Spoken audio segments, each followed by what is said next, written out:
All right. Well, thank you for joining us today, Cameron. Mhm.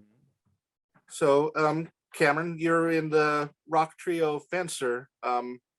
Tell us a little bit about your band and how it came to be together. I understand that you and the bassist are brothers. That is true. Scott and I are brothers, and I met Field because we were previously in a project. Well, I was with a other guitarist, and we were in need of a bassist. So we went on this website. I kind of forget what it was called. However, we found Field, who had an account, and he kind of tried out for the band, or did one of those, and he joined that project. So we had a whole separate project before Fencer that went on for a few months. And throughout those months, Field and I kind of figured out that we clicked together more than the other guy in that band. And we decided, why don't we go do our own project? So we did our own project. And then from there, I was actually originally the guitarist, and he was a guitarist. It was a 4-piece instead of a 3-piece. For a long time, we were looking for drummers, bassists, like guitarists. We were looking for a lineup, and I eventually ended up on drums because that's what I started playing, like when I was like 11 or however old I was. Um, and then we were trying out bassists, and the idea came up. I was like, oh, my brother's a bassist. He can come in and sit in just so, Field and I can practice. And then at a certain point, we were just like, this is good. Why don't we just do this? And, since I think 2017, that's stuck. So it's kind of how we ended up with the lineup that we have and how we kind of started. Yeah, that's kind of like a nice moment where you're looking for someone, you have somebody come in and sit in, and then it just clicks, and you're like, well, why are we looking for someone? Why don't we just stick with this, with what we have? So, Exactly. yeah. All right. So I understand that during the pandemic and everything too, that you learned self-producing, and so for your upcoming album, you're the one that's producing everything for it. Yeah, for the album stuff, like I can't really say much about it, but what I can say for what, we have done, I have done a lot of the producing. It's been really fun figuring everything out. I've been producing for about honestly since 2016. Like, if I got to be completely honest, that's when I got my computer. That's when I first got Logic. And that's stuff that I'm really proud of. Like, I never really received much instruction specifically on Logic. I went to college for a little bit for Pro Tools, so I also know Pro Tools a little bit, but I'm more, sound on Logic, and I'm almost completely self-taught. So, which is, a huge accomplishment for me for, being able to work on all this music and being able to record it, as well as, building up, my reputation and getting a little bit more experience, and hopefully, down the road getting even better than hopefully I already am right now. Yeah. Yeah, no, that's a huge accomplishment, being self-taught on that. I've taken some classes in not Logic, but Pro Tools, Mm, and it's hard to learn. So it being is. self-taught, that's quite the accomplishment. Yeah. Yeah, I got to be honest. Pro Tools is way less user friendly. So Mhm. it's like Pro Tools was definitely a lot harder than Logic, but they both have their similarities in some aspects. So some of the stuff was able to kind of turn over from the class that I took into Logic. So I'm like, oh well, they're kind of the same, but it's pretty hard, but it's fun. Yeah. Well, that's good. Um, so how is the producing by yourself versus the producing on your debut EP? Josh from Bad Flower helped you guys produce that. How was that? Oh, the debut EP. Well, I mean, the production on the debut EP was so much fun. We were able to go up to one of their studios, and we were just had 3 days just to kind of mess around and figure it out. That's kind of how that first EP came about, is we did it with Josh. And then I actually learned a lot from that session that we've had. Every now and then I'll still talk to him a little bit, and I'm still kind of learning Hmm. from him, and as well as other producers that we work with. I kind of take a little bit of, I watch them work, and I take a little bit of advice from them every time. So I guess to compare the two, Josh was pretty like Josh was good. He was really, really good. Hmm. I would say you know, he's someone who I kind of not so much, well, I guess I look up to, of course, because I Yeah. consider him a friend, but someone who I kind of try and model a little bit of my production off of, because he was kind of the first person who I had a real studio experience with. So he's a little bit more controlled. I'm a little bit more like, I don't even know how to describe it. Like, I like the dead sounds. I like the roomy guitars, the dead drums, because I record everything in a padded lockout. So Yeah. the comparison's a little, you know, I like to look up to him. I like to kind of model a little bit of my stuff after him. Okay. Yeah. I mean, that helps too. That if you have somebody that's your friend like that, that you could call, like, "Hey, can I just pick your brain for a moment too?" So that's pretty neat. Mhm. That's cool. Yeah.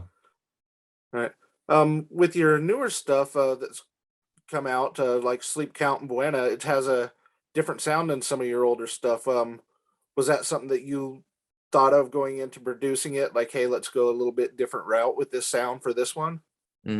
So for those, what's actually really funny is that when I was producing those songs like Sleep Count, Buena, those ones, I was kind of fresh off of the what we did with Josh. So Josh's recordings were very much like loud, roomy drums and like a little bit more compressed guitar, less kind of room in the guitar.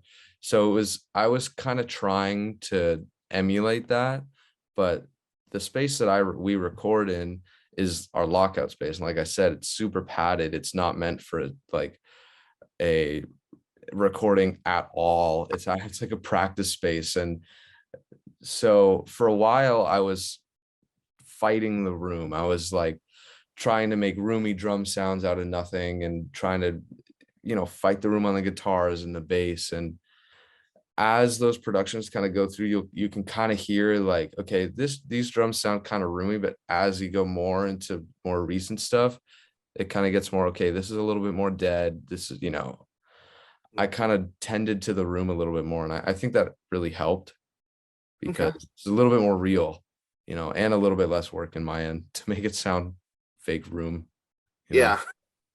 Yeah. Yeah.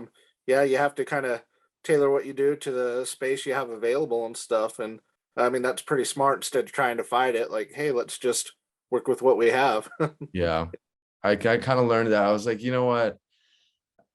At some point, I can't fight the room. I gotta have the dead sounds. And it's worked. And the guy who mixes it all, his name is Henry. He's our mix guy.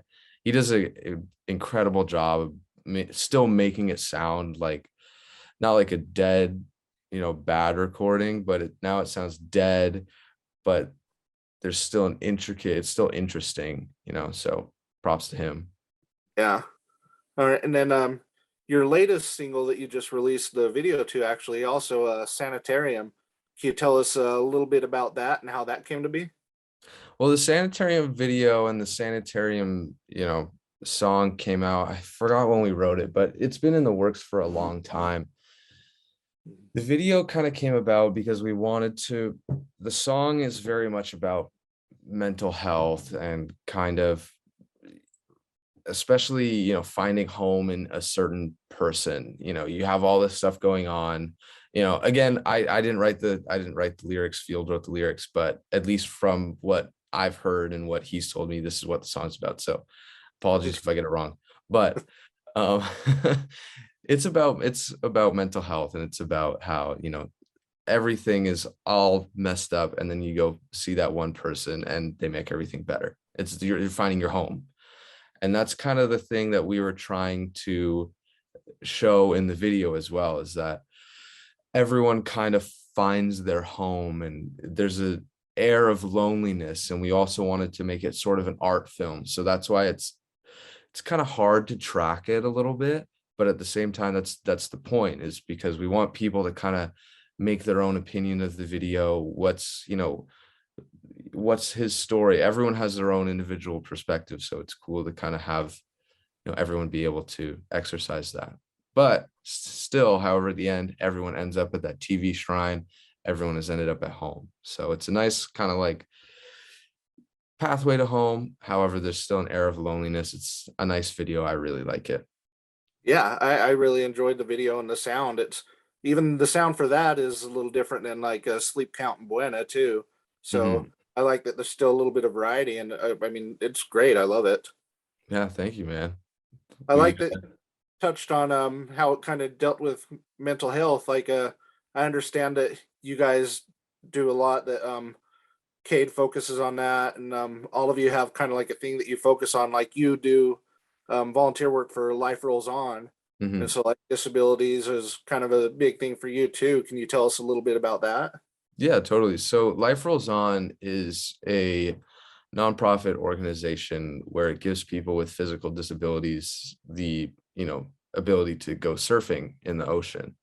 It's something that Scott and I have been doing for a few years now, and it's an indescribable amount of fun. It's, ridiculous. You get to go hang out with all your friends, and you get to go to the beach for a full day. You get to hang out with these people.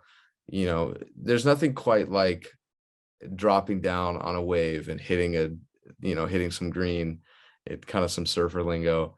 But Mhm. it's awesome to be able to give a person with a physical disability, to show them what that feels like, when they kind of maybe aren't able to do that on their own.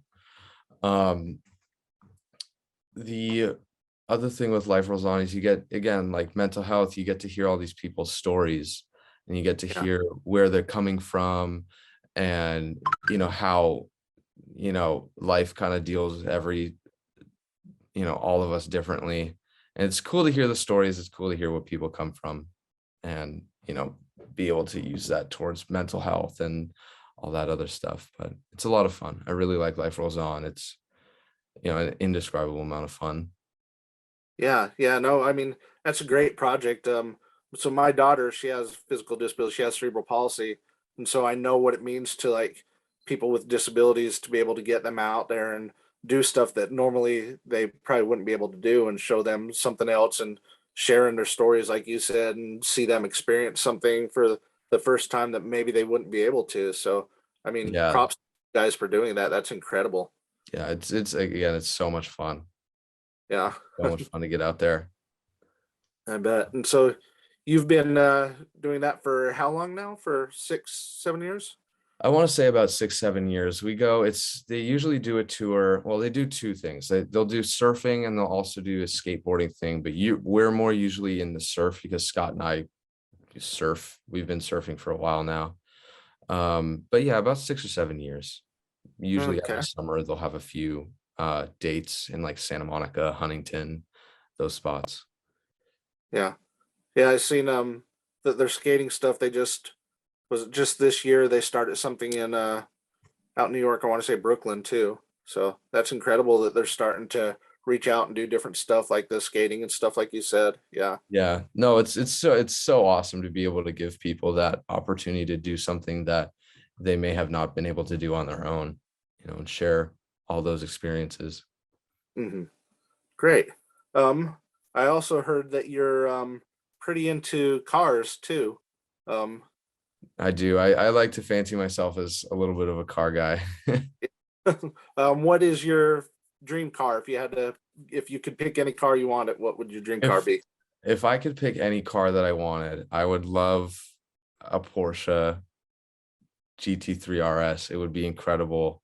Just there's something about Porsches that, it's not a crazy, hypercar like a Lambo or a Ferrari. It's a Porsche, but at the same time, it's classy, it's fast, it's comfortable, it's technically a race car. Yeah. So that's kind of what I like. There's a guy who lives like right across the street from me. I could almost see his car out the window, and he has one. It's so beautiful, all Oh, blacked out, yellow accents. It's beautiful. yeah. I mean, it's great that he has one across the street, but then every day you look at that and you're like, oh, one day though. Yeah, that's the other thing. It's like, man, I would love to have that car, but Yeah. you know, one day, one day I'll Yeah. have it. And then, so I heard you're kind of into beers? Are you into like craft beers and stuff? Is that what it is? Or I dabble in beer. I think Scott's a little bit more into the beer, but I also like to enjoy like a good craft. I also really like cervezas too. A good Pacifico with a lime, you can never go wrong. It's yeah, always so good.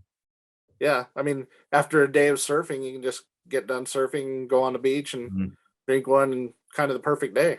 Yeah, there's nothing quite like early evening and or the sun is kind of setting and it's nice and warm out and you get to crack open a cold beer and it's real nice. Yeah, yeah. Especially like after I can imagine after you guys are done with the album, just going out and sitting down on the beach and doing that once you're done and just kind of celebrating. So, Exactly. can you tell us how much longer you have on the album? Are you able to say anything like that before you think it'll come out? I can only really say that we have more stuff coming and keep your ears and eyes peeled. We got some more stuff coming and it's stuff that I'm really proud of and all the other two guys are really, really proud of. So it's gonna be good. We got some Yeah, more stuff coming. I'm looking forward to it. I mean, you guys have been gaining quite the traction lately, like on streaming platforms and stuff. Um, the your new videos come out and you're getting views on that. I read that you've had over 1.5 million streams across all platforms on Mhm. your stuff so far. So that's incredible. I mean, just keep releasing it and build the fan base. I can't wait to see what all happens for you guys. Yeah, I can't wait either. The thing is like, we've all put a lot of work into it and it's cool to be able to see what the songs that are going to come out are going to sound like. So Yeah. can't talk Do you on it too um much. do you have In any shows trouble. tours coming up that you're able to talk about or Sorry, say that one more time. oh I said do you have any shows coming up or tours that are in the works that you're able to talk about? Um, we have a few shows coming up. I think the show that we have coming up recently is actually tomorrow. It's a Okay. Halloween show. I'm not sure if you Shot in the Dark. It's called Harvard and Stone in Santa Monica. The It's a little tiny bar, but it's so much fun. We've played there a few times, and a lot of our friends have also played there. So it's a lot of fun. And it's Halloween weekend. Everyone gets to go out. We all get to dress up and go to the bar and have a drink while we're all dressed up. It's gonna be tons of fun. That's one that we have. And then I believe I want to say November 11th is our next show after that, which is fun because my birthday is November 18th. So maybe birthday show. I don't know, but Yeah. that's supposed to be like a festival type gig. But I don't think we have any tours, not yet. I'm sure that we will get one though.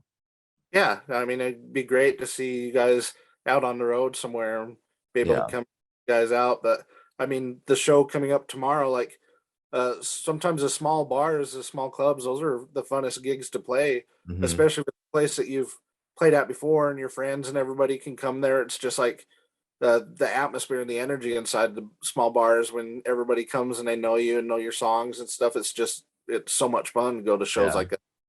it is. It's always so when we went on tour with Bad Flower a few years back, and every night we kind of would play like these little gigs, but it was always so much fun because the few people that were in the crowd, you could like engage with them a little bit more. It's always a little bit more personal in those smaller gigs. And as much as I love going to you know the forum to watch whoever, you know it's always fun to hit like a troubadour show where it's your shoulder to shoulder crammed in, Mm. your favorite artist is 5 feet in front of you, like it's a little bit more personal for me.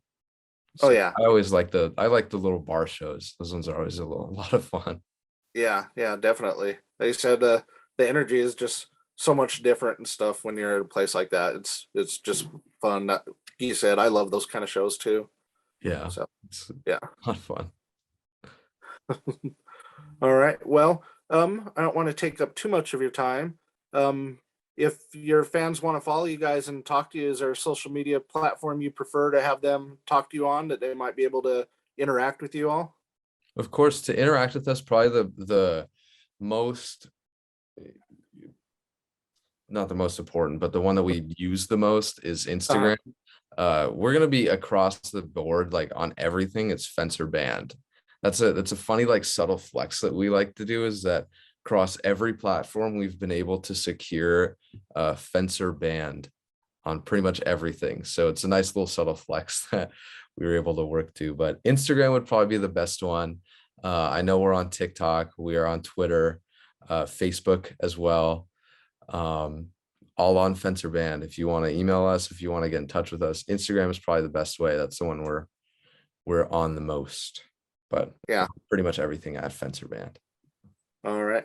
Well, thank you, Cameron. I appreciate you taking time out of your day to speak with us and let us know what's going on with you and the band. And we look forward to seeing your new album come out and just watching what happens for you all, seeing where you all go. Yeah, thank you for having me, man. This has been awesome. All right. Thank you so much, Cameron. You have a great day. You too. Yeah. Bye. Bye bye.